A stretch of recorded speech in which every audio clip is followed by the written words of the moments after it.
শোনেন, হযরত উমর ফারুক রাদিয়াল্লাহু তাআলা আমিরুল মুমিনিন, প্রধানমন্ত্রী, ঈশান নামাজের পর রওনা দিবেন।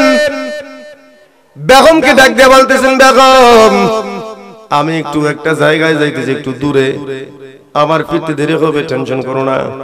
বেগম বলেন, কই যান, আমাকে বলে যান। বলেন, যাই 16 কিলোমিটার দূরে আল্লাহর ঘরটা, মসজিদ। দিনের বেলায় ব্যস্ততার কারণে ঝাড়ু দিতে পারি না, পরিষ্কার করতে পারি না, আমি যাইয়া আল্লাহর ঘরটারে একটু পরিষ্কার করে আসি। জোরে বলেন সুবহানাল্লাহ। আরো জোরে আওয়াজ দিয়ে বলেন সুবহানাল্লাহ। হযরত উমর যদি প্রধানমন্ত্রী হইয়া 16 কিলোমিটার দূরে যাইয়া যদি মসজিদ ঝাড়ু দিতে পারে, তাহলে তুমি কোন বঙ্গের প্রেসিডেন্ট বেড়া? কথা কোন ঠিক কি না? হযরত উমরের বেগম ডাক দিয়ে বলেন, প্রাণের স্বামী আমার, অনুমতি দেন, আমিও যাবো। কারণ আল্লাহর ঘরের খেদমত করা সবার কপালে হয় না। আমি মহিলা মানুষ, আমি তো সব সময় একা যাইতেও পারবো না। প্রাণের স্বামী গো, আপনি আমাকে আপনার সাথে নেন, দুইজনে মিলিয়া আল্লাহর ঘরটা পরিষ্কার করে আসি। চিল্লায় কোন সুবহানাল্লাহ। এ বাদাইমা জীবনেও মসজিদের দ্বারা কাছে গিয়ে কোনো কাজ করে না, গিয়ে মাস্তানি শুরু করিয়া দেয়। কথা বলেন ঠিক না ভাই? ঠিক। ঘাত ধইরা, কান ধইরা এমন বাটপারদেরকে মসজিদ কমিটি থেকে বের করে দিবেন, এদের কারণেই মসজিদে মুসল্লি বাড়ে না মিয়া। কথা কোন না কা? এই সুদখোর ঘুষখোর কমিটিতে আসার কারণে ইমামের উপর মাস্তানি চালায়, জুলুম চালায়, ইমাম অশান্তিতে থাকে, খলিদায় শান্তি নাই। এজন্য মসজিদে মুসল্লি বাড়ে না মিয়া। কথা কোন ঠিক না? রাগ করলেও কিছু করার নেই, যে কথা বলা এটা আমি বলবোই।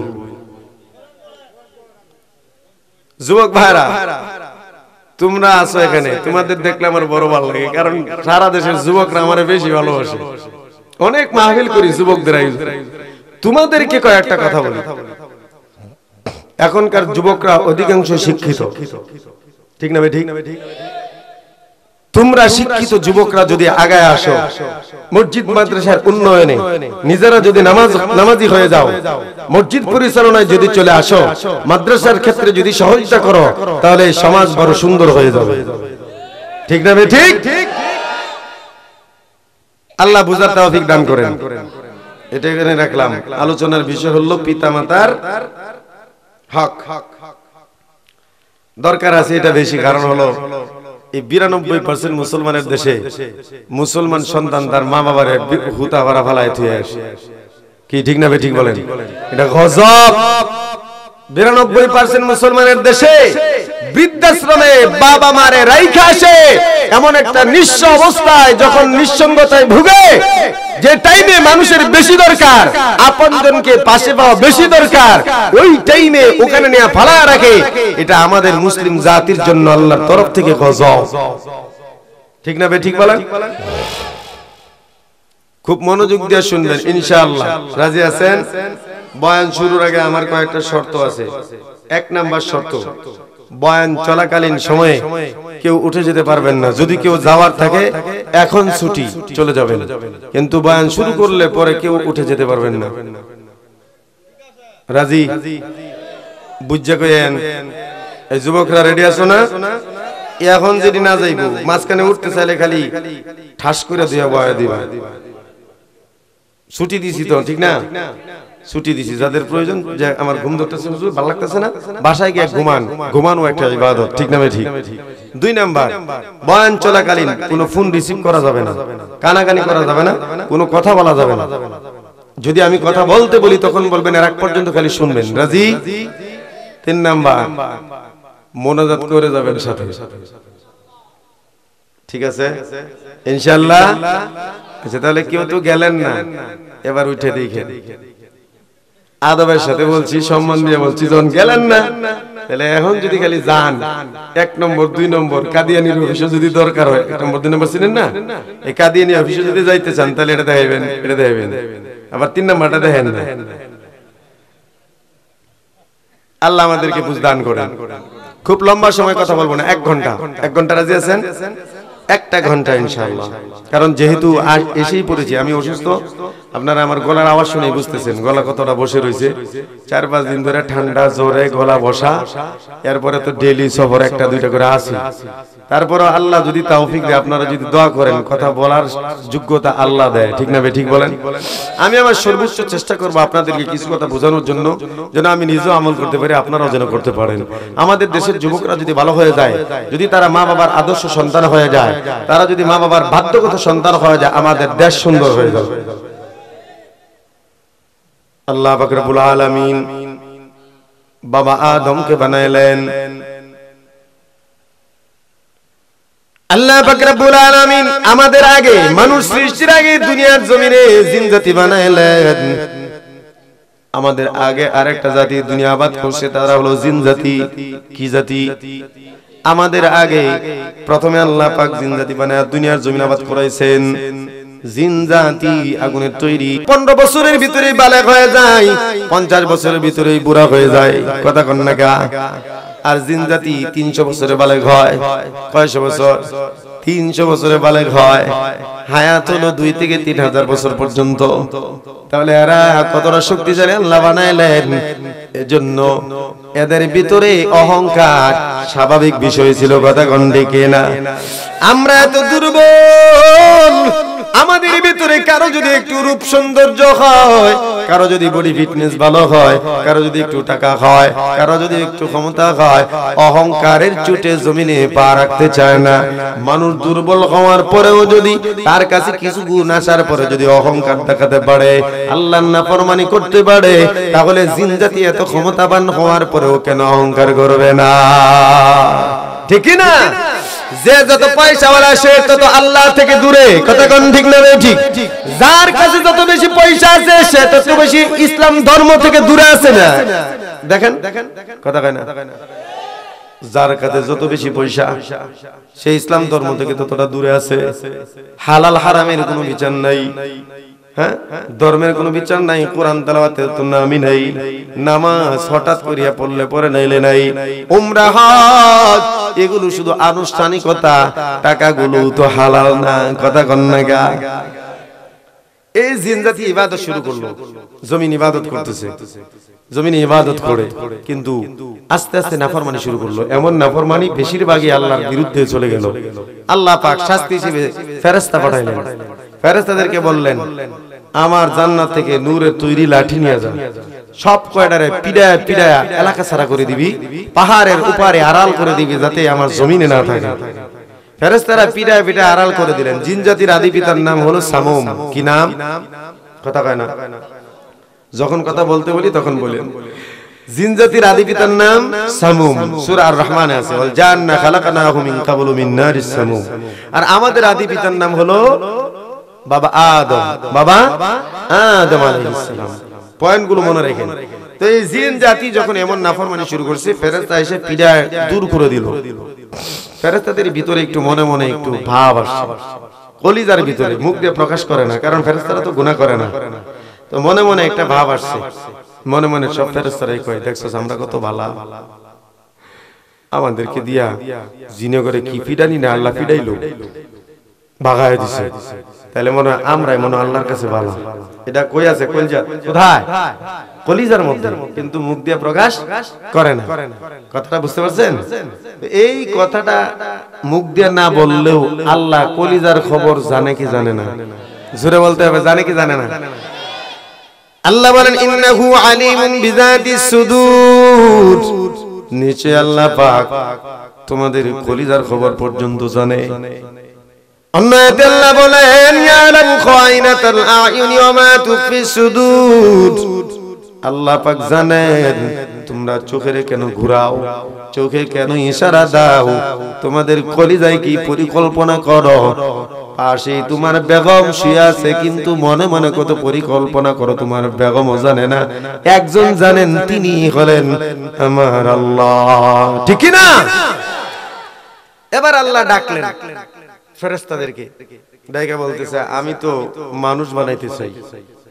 জিন জাতি তো তারা দিলাম, এখন মানুষ বানাবো। ফেরেশতারা কয় দরকার নেই। কেন? এরা মারামারি করবো, রক্তারক্তি করবো, এরা ফাসাদ করবো, খুন খারাপি করবো।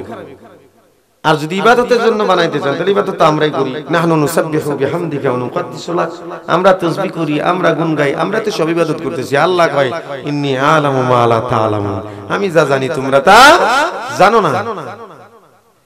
ওদিকে সবাই জিন চলে যাওয়ার পর ফেরেশতাদেরকে আল্লাহ বলেন জমিন আবাদ কর। জমিন যখন ফেরেশতারা ইবাদত করে আল্লাহর গোলামি করে, একটা মাত্র জিন চুরি করিয়া ফেরেশতাদের ভিতরে ঢুকিয়া আল্লাহর ইবাদত করে।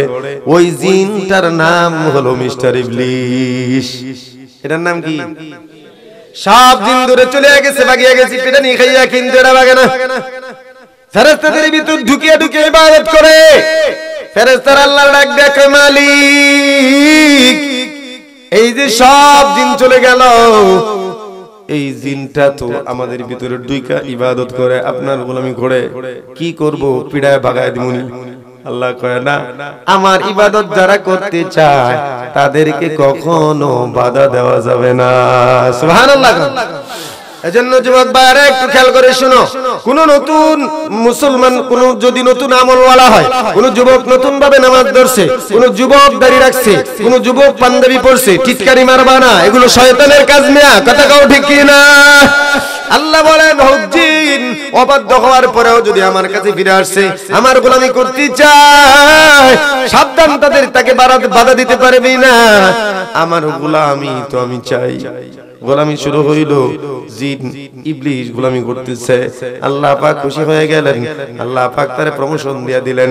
ডাক দিয়ে বলেন আল্লাহ, ও ইবলিস, তোর আমলে আমি এতই খুশি, যা তোরে প্রমোশন দিয়া সব ফেরেশতার শিক্ষক বানায় দিলাম। এমনিতে শরীরের মধ্যে আগুনের অহংকার, 2 নাম্বার এখন হয়েছে সব ফেরেশতাদের উস্তাদ, তাহলে অহংকার কমছে না বাড়ছে? এবার আল্লাহ বলেন আমি আদম বানাইমু। বিরোধিতা করার পর আল্লাহ বানাইলেন। 40 দিন পর্যন্ত বাবা আদমের বড়ি মূর্তির মতো মক্কা মদিনার মাঝখানে মাটির মধ্যে ফালা রাখলেন। 40 দিন পর আল্লাহ পাক রব্বুল আলামিন জিবরাইল আমিনকে বললেন, আদমের বডিটা নিয়ে আয়, আসমানে নিয়ে আয়। আসমানে নিয়ে আরশ আজিমের সামনে আল্লাহ পাকের সামনে 40 দিন পর্যন্ত ফালা রাখলেন মূর্তির মতো। 40 দিন পর আল্লাহ পাক রব্বুল আলামিন রূহ দিলেন আদমের ভিতরে, কিন্তু রূহ থাকে না, একবার 2 বার দেওয়ার পর যখন রূহ বের হয়ে যায়, আল্লাহ প্রশ্ন করলেন, রে কেন তুই আদমের ভিতরে থাকো না?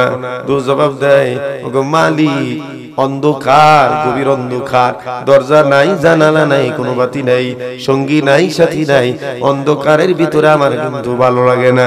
আল্লাহ পাক জিবরাইল আমিনকে ডাক দিয়ে বলেন, জিবরাইল রে, ওই যে দেখ আমার ডান পাশে আমার একটা নূরের টুকরা আছে, এই নূরের টুকরাটা নিয়ে আদমের কপালের মধ্যে একটা ঘষা দাও। হযরত জিবরাইল ঘষা দেওয়ার সাথে সাথেই বাবা আদমের পুরা বডিটাই আলোয় আলোকিত হয়ে গেল। আল্লাহু আকবার।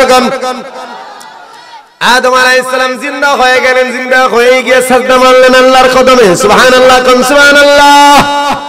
মুসলমানের দল, বাবা আদমকে কেউ শিখায় দিতে হয় না, আল্লাহর কদমে সাজদা দাও। বাবা আদম অটোমেটিকলি আল্লাহর কুদরতি কদমে সাজদা দেয়। বাবার যদি যোগ্য সন্তান হয় তাহলে সন্তানরা তো বাবারে ফলো করে, কথা কোন ঠিক না ঠিক? আল্লাহ পাকের কুদরতি কদমে বাবা আদমের সাজদা দিয়েছে, আমরাও আদমের সন্তান, তাহলে তো লাঠি মারা লাগে না, এমনি কিন্তু আমাদের সাজদা করা দরকার। যোগ্য সন্তান হলে বাবার কথা মানে, কথা কয় না?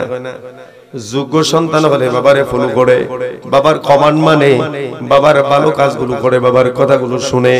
আর যারা অবাধ্য তারা কিন্তু বাবার কথা এড়িয়ে চলে, কথা কোন ঠিক কিনা? আজকে যারা নামাজ পড়ো না, আজকে যারা ইসলাম ধর্মকে মানতে চাও না, তারা কিন্তু বাবা আদমের যোগ্য সন্তান না। এজন্যই আল্লাহ পাক তাদের জন্য জাহান্নাম বানাইছে। আল্লাহ বলেন, জাহান্নাম তোদের বাড়ি, তোদের বাবার সাথে একটা হেদায়েত দিয়া দিছি, ওটার উপর যদি তোরা বাবার মতো তোরা যদি হেদায়েতের উপর থাকস, তাহলে তোর বাবা মারে জান্নাত থেকে যেমন বাইর করে দিছি, বিড়া কিন্তু জবরদখল কেউ করে নাই, বিড়া আছে, তোরাও কিন্তু তোদের বাবাদের সাথে সেই জান্নাতের মধ্যে চলে আসবি। জোরে বলেন সুবহানাল্লাহ।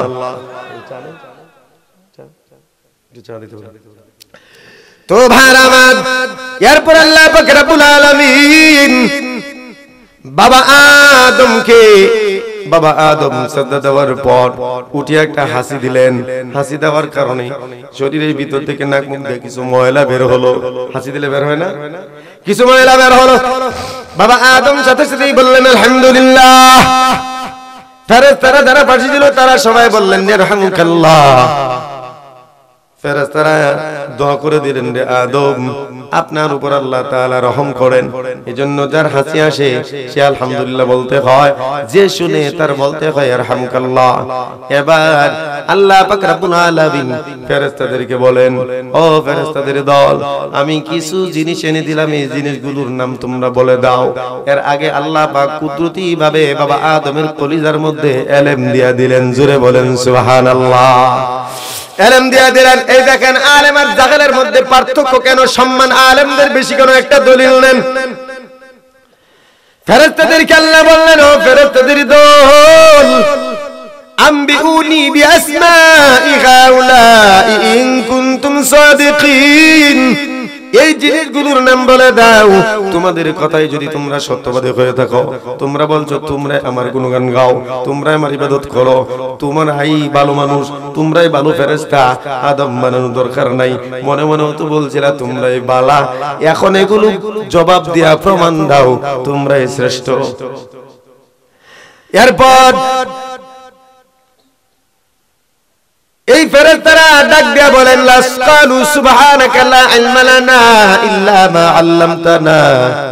ও মালিক, আপনার গুণগান গাই, আপনার পবিত্রতা বর্ণনা দেই, আমাদের কোনো জ্ঞান নাই, কোনো ইলম নাই। আপনি যা শিখাইছেন এর বাইরে আমরা কিছুই জানি না। ইন্নাকা আনতাল আলিমুল হাকিম, নিশ্চয়ই আপনি প্রজ্ঞাময় এবং সর্বজ্ঞানী। জোরে বলেন সুবহানাল্লাহ। এবার আদম আলাইহিস সালামকে আল্লাহ ডাক দিয়ে বলেন, ক্বালা ইয়া আদামু আম্বিহুম বিআসমাইহিম।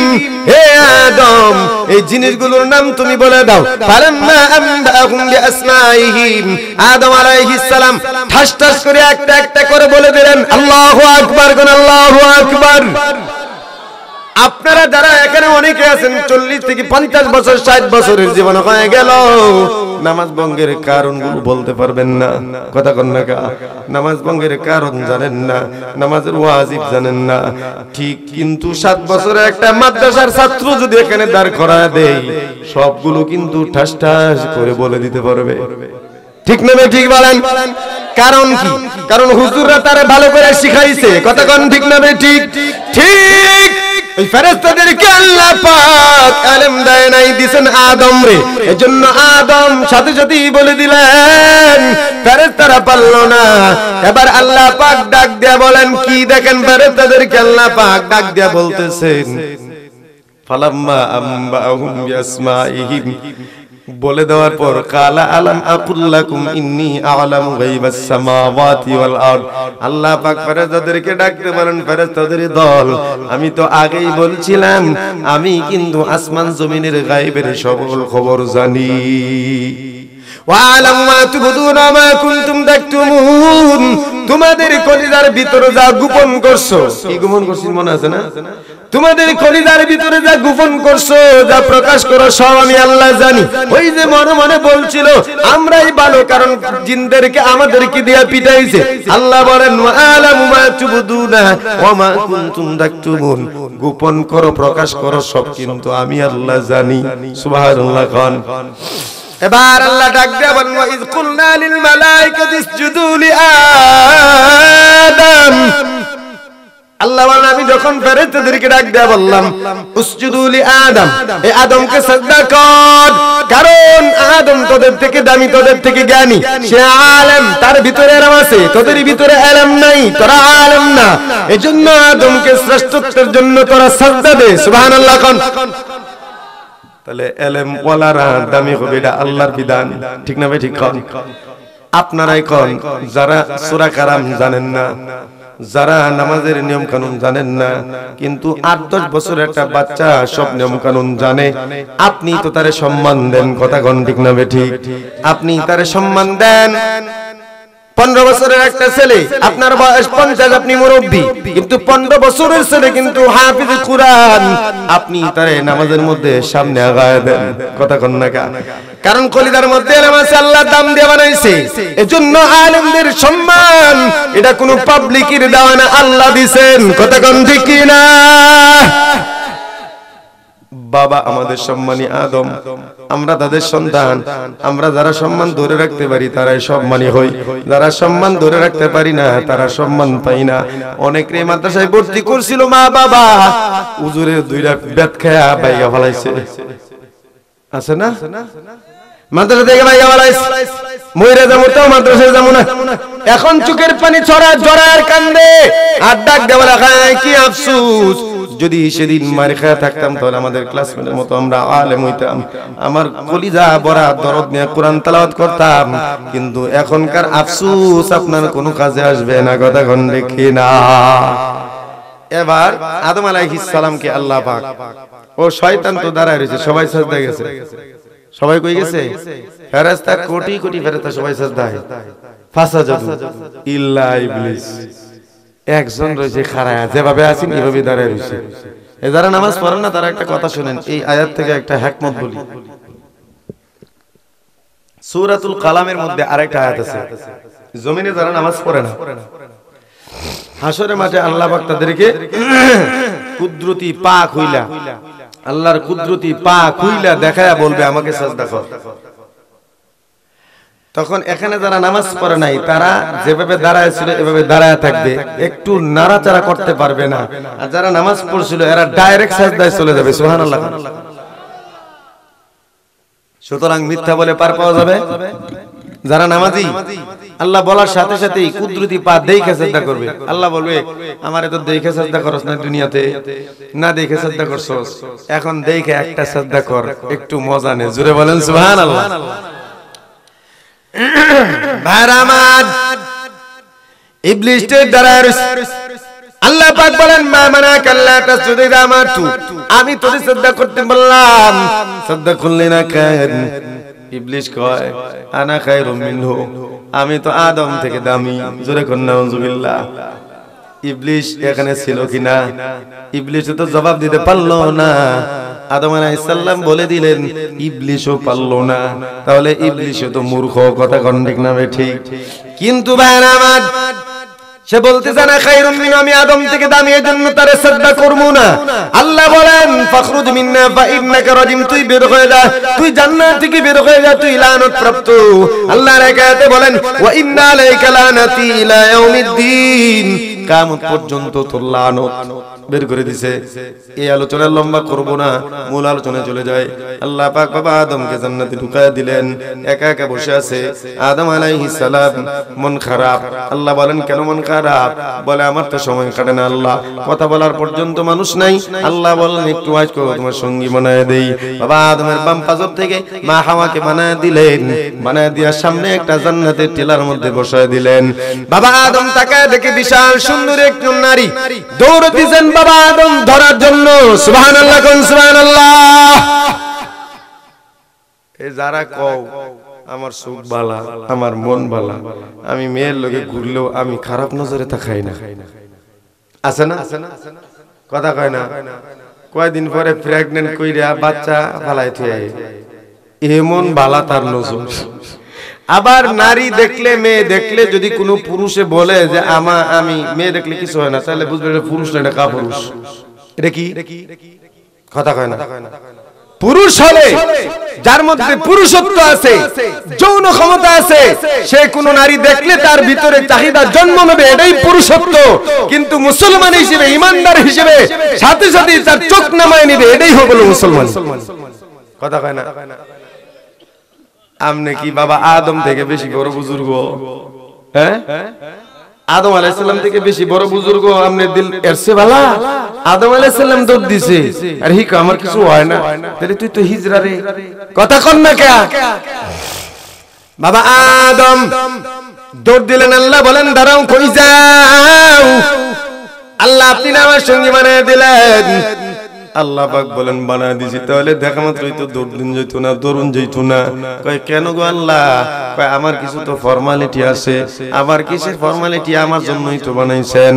আমার দেশের যুবকরা কয় বিয়া তো তোরই করবো, কিছুদিন প্রেম কইরা লই, কথা কয় না? হ্যাঁ, তোরই তো বিয়া করবো, তুই তো আমার বউ হবি, তাহলে কিছুদিন প্রেম করেই লই। আল্লাহ পাককে বাবা আদম বলেন আমার জন্যই তো বলে বানাইছো, তাহলে আবার ফর্মালিটি কিসের? আল্লাহ বলেন ফর্মালিটি ছাড়া তুই তার কাছে যাইতে পারবি না, বিয়েটাকে পড়ায় দেই। চিল্লা বলেন সুবহানাল্লাহ। সুতরাং বিয়ের আগে কোনো প্রেম প্রেম চলবে না, কথা কাও ঠিক কি না? বাবা আদম আল্লাহ পাককে বললেন ঠিক আছে বিয়েটা পড়ায় দেন। আল্লাহ বললেন দেন মোহর দাও। কি দাও? দেন মোহর দাও। বলে দেন মোহর আবার কি দিতাম, আমার কাছে কিছু নাই। আল্লাহ পাক ডাক দেন আদম আমার একজন বন্ধু আছে মুহাম্মদ, সুবহানাল্লাহ খান, আমার একজন বন্ধু মুহাম্মদ রাসূলুল্লাহ সাল্লাল্লাহু আলাইহি ওয়াসাল্লাম, যিনি সবার পরে জমিনে আসবেন, তোমার সন্তান, তার উপরে 10 বার দুরূদ পড়ে দাও, এটাই দেন মোহর হয়ে যাবে। আল্লাহু আকবার, কোন আল্লাহু আকবার। 10 বার দুরূদ শরীফ পড়ার পর আল্লাহ পাক বিয়া নিজে পড়ায় দিছে, সুবহানাল্লাহ খান। এবার আল্লাহ পাক বলে না আদম যাও তোমার সঙ্গী নিয়া জান্নাতের মধ্যে যা খুশি তাই করো, জোরে বলেন সুবহানাল্লাহ। থাকতে থাকলো। এখন ইবলিস মরছে না আছে, কথা কয় না? হয়তো জান্নাতে নাই, বাইরে আছে। কই আছে? ক্ষমতায় থাকলে দুর্নীতি করে বাইরে থেকেও করা যায় না, কথা কয় না? বাইরে থেকেও দুর্নীতি করা যায় কিনা? তো জান্নাতের ভিতরে থেকে ওয়াসওয়াসা দিতে হবে, বাইরে থেকে পারে না। শয়তান বাইরে থেকে ভিতরে ঢোকার জন্য সর্বপ্রকার প্রচেষ্টা, যেহেতু তার ক্ষমতা বেশি, আল্লাহর কাছ থেকে চায় নিছে। কে ঢুইকা বাবা আদমকে চেষ্টা করছে, আদম আলাইহিস সালাম ধমক দিছে। মহিলারা তো নরম মানুষ, মহিলারা খালি একটু যদি দিলটা লাগায় জবানে একটু মিষ্টি কথা কইতে পারেন তাহলে মহিলা খাইতে যায়, ঠিক না বে? ঠিক না? তা মা হাওয়ারে গিয়া বলছে ইন্নী লাকুমা লামিনান নাসিহিন ওয়াকাসামাহুমা ইন্নী লাকুমা লামিনান নাসিহিন। শয়তান গিয়া বলে, কসম খায়া বলতেছে আমি তোমাদের জন্য ওয়াজ করি। কি করে? আমি তোমাদের জন্য ওয়াজ করি, আমি তোমাদের কল্যাণ চাই, তোমাদের মঙ্গল চাই। এজন্য তোমাদেরকে বলি ওই যে জান্নাতের গাছের ফল খাইতে নিষেধ করছেন আল্লাহ, আল্লাহ তোমাদেরকে জান্নাতে চিরদিন রাখতে চায় না, কারণ এই গাছের ফল খাইলে কোনোদিন জান্নাত থেকে বের হবে না। উল্লাটা বুঝাইছে আল্লাহ পাক, এজন্য তোমাদেরকে রাখতে চায় না। মা হাওয়া এই দুকার মধ্যে পড়ে গেলেন, খাইলেন, কিছুটা রেখে দিলেন বাবা আদমের জন্য। স্বামীরা তো যত বড় হেডামওয়ালা হোক, প্রেসিডেন্ট হইলেও স্বামীর কাছে টাওয়ার দুর্বল হয়ে যায়, কথা কয় না? এখানে নেটওয়ার্ক থাকে না। আদম আলাইহিস সালাম কে বুলবো খাওয়াইলো, খাওয়ানোর সাথে সাথে শরীরের সব পোশাক গা থেকে খসিয়া পড়ে গেছে, উলঙ্গ হয়ে গেছে দুজন, কারণ গুনাহ হয়ে গেছে। গুনার শাস্তি শুধু আল্লাহ পাক শরীরের সব কাপড় সরায় দিছে, লজ্জায় পড়ে গেছেন। আদম আলাইহিস সালামের মা হাওয়া বুঝে ফেলছেন ভুল হয়ে গেছে। জান্নাতের একটা গাছ পাশেই ছিল, ওই গাছ থেকে বাবা আদম 3টা পাতা পারলেন, কাঁচা পাতা পাইরা নিজের সতর ডাকলেন, মা হাওয়ারে দিলেন 5টা পাতা দিয়া মা হাওয়া বডি ডাকলেন। এজন্য পুরুষের কাফনের কাপড় হলো 3টা, মহিলাদের কাফনের কাপড় হলো 5টা। সুবহানাল্লাহ কইতেন না? হায়াতুল হাইওয়ান কিতাবের মধ্যে এই ওয়াকিয়াটা পাইবেন, সুন্দর করে লিখেছেন।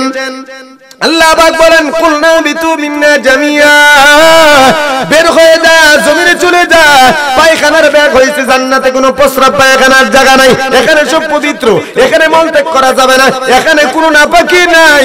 পায়খানার জন্য তুই জমিনে যা, বিশাল বড় মাপের দুনিয়া বানায় রাখছি, ওখানে যাবি। তবে একটা কথা, ফাইম্মা ইয়াতিয়ান্নাকুম মিন্নি হুদা, আমি একটা হেদায়েত দিয়ে দিলাম, ফামান তাবিয়া হুদায়া ফালা খাউফুন আলাইহিম ওয়ালা হুম ইয়াহজানুন। আমার হেদায়েতের অনুসরণ যারা করবে তার জন্য মরণেও কোনো চিন্তা নাই, কিয়ামতেও কোনো চিন্তা নাই। জোরে বলেন সুবহানাল্লাহ। বাবা আদমরে পালাইলেন শ্রীলঙ্কা, মা হাওয়ারে পালাইলেন জেদ্দা, দুইজনরে দুই দেশে পালাইলেন। ঘুরতেছেন, পৃথিবী চক্কর লাগাইছেন 360 বছর। কয় বছর? না গো, আলোচনা তো লম্বা হয়ে যেতেছে। মূল আলোচনা তো যাইতাম না পরে আল্লাহ। কিন্তু আমার অসুবিধা হইতেছে, এই ধরনের ইয়াতে বসে বয়ান করা যায় না। ওই যে কাঠের চেয়ার দিলে সবচেয়ে ভালো হয়, আমরা যেটা পছন্দ করি। এই যে দেখেন না, এইদিকে টানে এদিকে টানে, এত নরম বিছানায় আরাম আসেনি। নরম বিছানায় মাথা দুর্বল বানায় দেয় যান ডাক্তারের কাছে, ঠিক না বেঠিক? কোমরের মাথা দুর্বল বানায় দেয়, মেরুদণ্ড বাঁকা করে দেয়। এই জন্য সবসময় শুকনার মধ্যে কাঠ এবং শক্ত জিনিসের মধ্যে শুইতেও চেষ্টা করবেন, বসতেও চেষ্টা করবেন, ভালো হবে।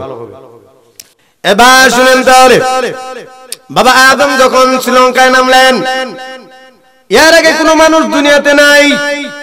জানোয়ার গুলো পাগল হয়, কয় এটা কোন প্রাণী আইছে রে, এই প্রাণী তো জন্মে দেই নাই। সবাই দৌড়ে আসছে, আজব প্রাণী দেখলাম একটা, এই প্রাণী তো এর পূর্বে কোনোদিন দুনিয়ায় দেখি নাই। সবাই দৌড় দিয়ে আসছে আদম আলাইহিস সালামকে দেখতো। এখন হরিণ হলো সবচেয়ে বেশি একটু চালাক। হরিণের তিনটা দল হয়ে গেল, একটা দল দূর থেকে তাকায় দেখে, আর একটা দল কাছে আইসা দেখছে, আর একটা দল বাবা আদমের কিনারায় আইসা দাঁড়ায় দাঁড়ায় কথা কয়, জোরে কোন সুবহানাল্লাহ। হরিণ প্রশ্ন করে, আপনি কে? আমি আদম। কই থেকে আইছেন? আসমান থেকে। কেন আইছেন? লম্বা কথা, এত প্রশ্ন করো কি কোনো শাস্তি টাস্তি হয় আইছেন? আদম আলাইহিস সালাম বলেন, তোমার কথার জবাব দেওয়ার জন্য আমি কিন্তু জরুরি মনে করি না, কিন্তু আদম আলাইহিস সালামের বডির মধ্যে যে জান্নাতের গাছের পাতা, এটার সুঘ্রাণে ওই এলাকা পুরোটা সুগন্ধি যুক্ত হয়ে গেছে। সুবহানাল্লাহ কোন। গাছের হরিণগুলো ডাক দেয়, কয় আদম, এত সুঘ্রাণ কেন আপনার গায়ে? আদম আলাইহিস সালাম বলেন, এই যে পাতা দেখতেছো এটা জান্নাতের গাছের পাতা, এজন্য এটার সুঘ্রাণ ছড়াইতেছে।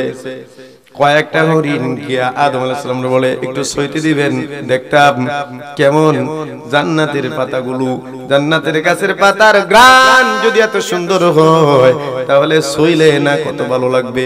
আদম আলাইহিস সালাম বলেন, সে দেখো, সে দেখে কত নরম এবং মসৃণ। এবার বলেন আদম, আরেকটা আবদার পূরণ করবেন। কয় আবার কি? কয় একটু সিরা দিবেন, নি খায় দেখতাম। সুবহানাল্লাহ কোন সুবহানাল্লাহ। যেই পাতার এত সুঘ্রাণ, এই পাতা খাইলে না জানি কত ভালো লাগবে। একটু দেন, সামান্য খায়া দেখি কেমন লাগে। বাবা আদম সিরিয়া একটু একটু করিয়া পাঁচশত হরিণগুলোরে দিয়া দিলেন, হরিণগুলো চাবায়া খাইলো। এখন বলেন, খুব মনোযোগ দিয়ে শুনেন, এই যে যেই হরিণগুলো আদম আলাইহিস সালামের কিনারায় ছিল, যারা জান্নাতের গাছের পাতা খাইলো, তাফসীরের মধ্যে লেখে এই হরিণগুলোর বংশধর থেকেই তাদের ভিতরে মৃগনাভি হয়। আর ওই মাঝখানে আর দূরে যারা ছিল, যারা জান্নাতের পাতা খায় নাই, ওদের 14 গোষ্ঠীর কারো ভিতরে কিন্তু মৃগনাভি হয় না। এজন্য মৃগনাভির এত দাম বেশি। আল্লাহু আকবার, আল্লাহু আকবার। সব হরিণের মধ্যে মৃগনাভি নাই, কথা কন না কেমনে? এটা এখানে রাখলাম, এখন শুনেন। 360 বছর আদম আলাইহিস সালাম মা হাওয়া ঘুরলেন পুরা দুনিয়া, কানতে কানতে মাপ চাইতে চাইতে, তওবা করতে করতে চোখের পানি দিয়া চোখ অন্ধ হয়ে গেছে। চোখ দিয়া রক্ত, পুজমা রক্ত বের হইলো, দুইটা নালা হয়ে গেছে। অন্ধ হওয়ার পর 360 বছর পর আরাফার ময়দানে একজন আর একজনের গায়ে ধাক্কা লাগছে। 360 বছর পর আরাফার ময়দানে একজন আরেকজনের গায়ে ধাক্কা লাগছে। এই আদম আলাইহিস সালাম মা হাওয়া আমাদের মা বাবা, কথা কোন ঠিক না ঠিক? তাহলে আমরা সন্তান হিসেবে মা বাবার এই জিনিসগুলো জানা দরকার আছে না নাই? কথা করেছে না নাই? মা হাওয়া বাবা আদম দুজনে গায়ে ধাক্কা লাগে, জিজ্ঞেস করে, তুমি কে? কয় আমি আদম। তুমি কে? কয় আমি হাওয়া। দুইজন ধরে দুইরা দেখে না, কান্না করতে করতে বুক ভাসায় দেয়। এবার বাবা আদম হাওয়ার ডাক দেয়, হাওয়ারে 360 বছর কাটলাম, একটা মাত্র ভুলের কারণে। ভুল কয়টা? কথা কয় না, কয়টা ভুল? চিন্তা করে দেখেন, একটা ভুলের জন্য যদি 360 বছর কাঁদা লাগে, আপনার আমার ভুল জীবনে কত শত হাজার হাজার করছি। আল্লাহ যদি শাস্তি দিতে চায় তাহলে কিন্তু আমাদের অস্তিত্ব থাকবে না। কথা কোন ঠিক না? 360 বছর কাঁদার পর বাবা আদম এখনো কান্দে। হাওয়া আলাইহিস সালামরে ডাক দিয়ে বলে, চলো দুইজনে মিলে দোয়া করি, আল্লাহর কাছে কোরআনে তুলে দিয়েছেন আল্লাহ। সূরাতুল আরাফ দুইজনে দোয়া করেন কালা রব্বানা যালামনা আনফুসানা ওয়া ইল্লাম তাগফির লানা, হে আমাদের রব আমরা আমাদের নিজেদের উপর জুলুম করছি, গুনাহ করছি, আপনি যদি আমাদেরকে মাফ না করেন, দয়া যদি না করেন, লানাকুনান্না মিনাল খাসিরিন, আমরা অবশ্যই ক্ষতিগ্রস্ত হয়ে যাব। মা হাওয়া ডাক দিয়ে কয়, এ প্রাণের স্বামী আদম, আপনি না বলছিলেন আপনাকে সৃষ্টির পর জিন্দা হওয়ার পরে আপনার ডান পাশে, আল্লাহর ডান পাশে একটা নাম লেখা দেখছিলেন? কয় হ্যাঁ দেখছিলাম তো। নামটা কি? কয় মুহাম্মদ। কয় তাহলে ওই লোকটার নাম নিয়ে একটু দোয়া করেন, কারণ আল্লাহর নামের পাশে তার নাম লেখা, নিশ্চয়ই আল্লাহ তারে গুরুত্ব দেয়, আল্লাহর সাথে তার সম্পর্ক ভালো, এজন্য মুহাম্মদের নাম নিয়ে চলেন দোয়া করি। দুইজন মিলিয়া মুহাম্মদুর রাসূলুল্লাহর দোহাই দেয়া দোয়া করলো, আল্লাহ পাক সাথে সাথে মাফ করে দিবেন। জোরে বলেন আল্লাহু আকবার। এখনো পর্যন্ত কোন মুসলমান যদি দোয়া করার সময় দুরূদ না পড়ে দোয়া কবুল হয় না? সুবহানাল্লাহ। দুরূদ না পড়লে সে দোয়া কবুল হয় না। আমার নবী ইমামে আম্বিয়া হাবিবে কিবরিয়া মুহাম্মদুর রাসূলুল্লাহ সাল্লাল্লাহু আলাইহি ওয়াসাল্লামের কত দাম বুঝলাম না, জানলাম না, চিনলাম না, কথা কোন ঠিক না। এটা এখানে রাখি, এখন শুনেন। বাবা আদমকে আল্লাহ বানাইছেন, বাবাও নাই মাও নাই, আছে? বাবাও নাই মাও নাই, মাটি দিয়ে বানাইলেন। মা হাওয়াকে বানাইলেন, মাও নাই বাবাও নাই। আর একজন আছেন পয়গম্বর ঈসা রূহুল্লাহ, মা আছে কিন্তু বাবা নাই। আল্লাহ বাবা আদম মা হাওয়াকে মা বাবা সারা বানায় দেখাইলেন। এর ইনসানের দল, আমি আল্লাহ চাইলে কোনো কিছু ছাড়াই যা ইচ্ছা তাই বানাতে পারি, ঠিক কি না? ঈসা রূহুল্লাহকে বানাইলেন, মা আছে কিন্তু বাবা নাই। এখানে আল্লাহ বুঝাইতে চাইলেন আমি বাবা ছাড়াও বানাইতে পারি, কথা কোন ঠিক কি না? কিন্তু এরপর কিয়ামত পর্যন্ত যত ইনসান মানুষ আসবে, আসছে এবং আসবে, মা বাবার মিলনের মাধ্যমে আসতে হয়, কথা কয় না? মা বাবার মিলনের মাধ্যমে মুহাম্মদের শরীয়ত অনুযায়ী বিয়ের মাধ্যমে বৈধভাবে আসতে হয়, এটা হলো বৈধ সন্তান। আর যদি মুহাম্মদী শরীয়ত অনুযায়ী বিয়ে না করিয়া যদি অবৈধ মিলন ঘটায় সন্তান জন্ম দেয়, লাখো কোটি মানুষে বললেও কিন্তু এই সন্তান কোনোদিন বৈধ হবে না, ঠিক কি না?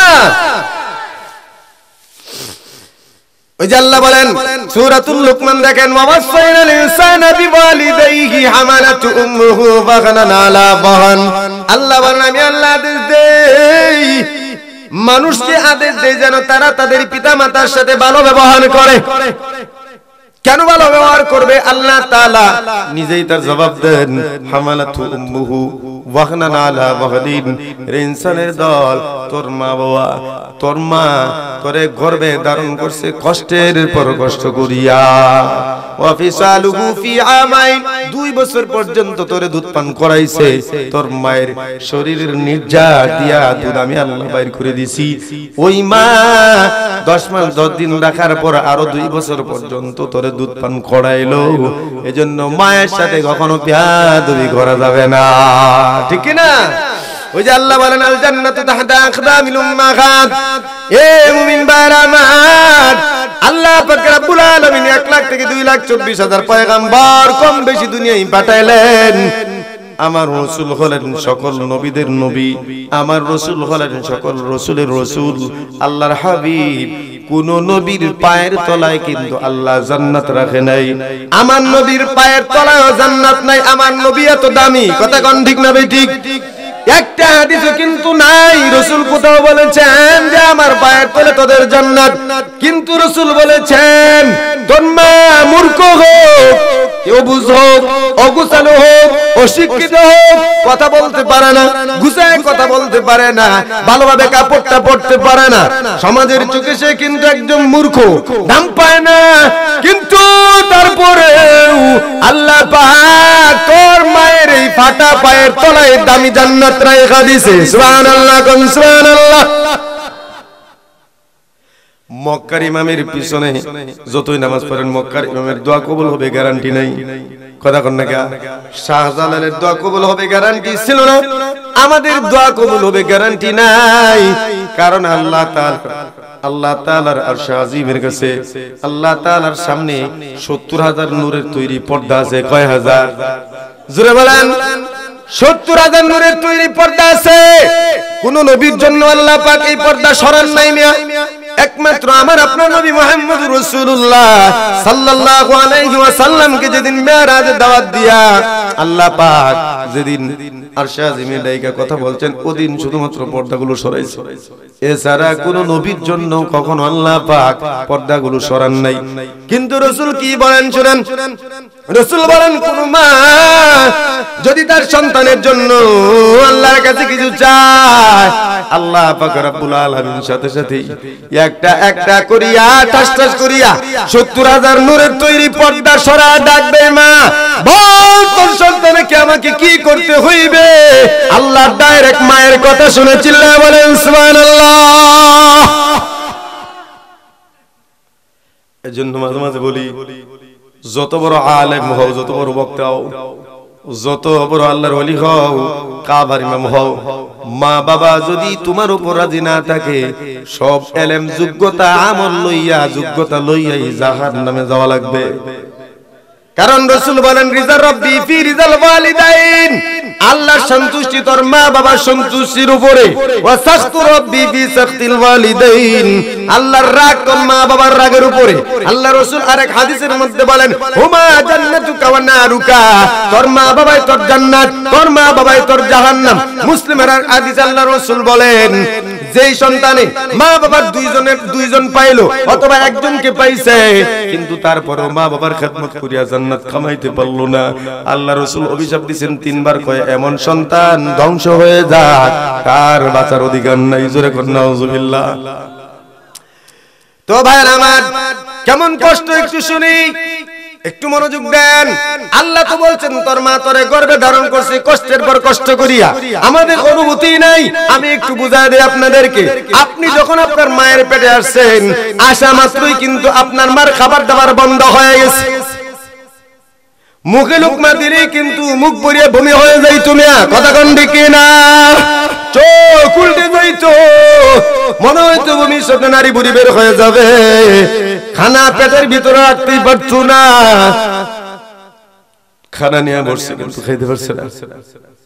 রাতে ঘুমাইতে গেছে, যখন সবাই ঘুমায় রয়েছে প্রাণের স্বামীটাও পাশে ঘুমাইছে, হঠাৎ করে সন্তান পেটের ভিতরে মুচুর দিয়ে বন্ধু আছে যারা বাজারে ঘুরে, ওরা যখন তার সন্তানরা টাকা পাঠায় তখন ওগুলো দিয়ে চা খায় আড্ডা দেয়। তোর বাবার পকেটে টাকা নাই, তোর বাবা কতটা অসহায় এটা তখন সে ছাড়া কেউ বুঝে না, কথা কোন ঠিক না বেঠিক? তোর মা বাড়িতে থাকে, তোর মায়ের ওদিকে কিছু হাতের খরচের টাকা লাগে, ওই যে মাঝে মাঝে যা খরচ যা শুধু বরণ পোষণের এটাই কিন্তু শেষ না, মাঝে মাঝে 500 টাকা 1000 টাকা হাতে দিয়ে দিবি, বলবে মা এটা রাখেন, বিস্কুট খাবেন, পান রাখবেন, পান খাইলে যদি মা পান খায় পানের জন্য দিবেন, আর যদি না খায় তাহলে বিস্কুটের জন্য নাস্তার জন্য দিবেন।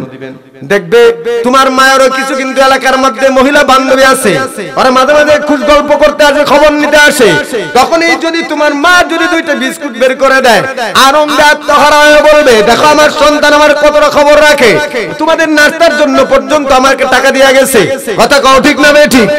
মা বাবার মন জয় করতে বেশি টাকা লাগে না, কত বাদাইম আছে বাবারে খুশি করার লেগে মুরগ লয়ে যায়, খাসি লয়ে যায়, টাকা হাদিয়া দেয়, কথা কয় না?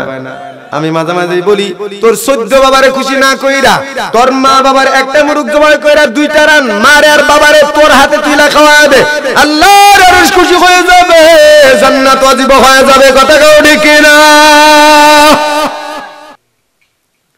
হযরত ওমর চোখ রাঙায় বলতেছে বাবা আমি তো এখনই ভুল করে ফেলছিলাম, তোর কথাই বিচার করতে চাইছিলাম, সন্তান যে অভিযোগ দায়ের করছে কথাটা সত্য কিনা, তুমি কি আসলেই তোমার সন্তানের উপর বাবার হক আদায় করছো?